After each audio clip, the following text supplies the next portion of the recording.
अस्सलाम वालेकुम की हाल चाल है वीडियो। उम्मीद करते हैं सब खैरियत नाल होण दे ते मेरे परदेसी भरावां दा की हाल चाल है। कुछ दोस्त सऊदी अरब चों फरमाइश करते हैं कि वीडियो बनाओ। उन्हें क्या एक बादशाह दे महल च ना एक बंदा गाना गाउण वाला आया, गवैया। उन्हें बड़ा चंगा गाना गाया ते बादशाह ने उन्हें अपने सिपाहियां नूं अपने खजानची नूं आर्डर दिता कि इनू हीरे दे दो।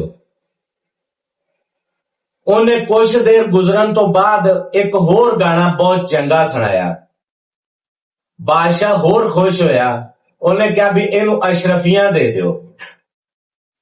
गाने वाले ने थोड़ी देर तो बाद साह सूह लैके ते एक होर गाना सुनाया ते बादशाह ने क्या भी इनू ना अनाज दे दो, कणक दे दो, मुंजी दे दो, बाबा यानी कि घोड़े दे दो नाल। उन्हें कुछ देर गुजरन तो बाद एक होर गाना सुनाया ते उन्हें क्या भी इनू जमीन ते जायदाद भी दे दो। खैर ये सारा माजरा होने तो बाद गाना गाउण वाला घर गया। अपने घर जाके बीवी नूं दसदा कि अज मैं फलां बादशाह दे दरबार ते गया ते उत्थे गाना गाया ते उत्थे बादशाह ने बड़े माल नाल मैनूं नवाजिया जे ते आपां नूं ये सारा कुछ लभ जाना। उहदी बीवी भी बड़ी खुश ते बच्चे भी बड़े खुश भी साडे हालात बदल जाने।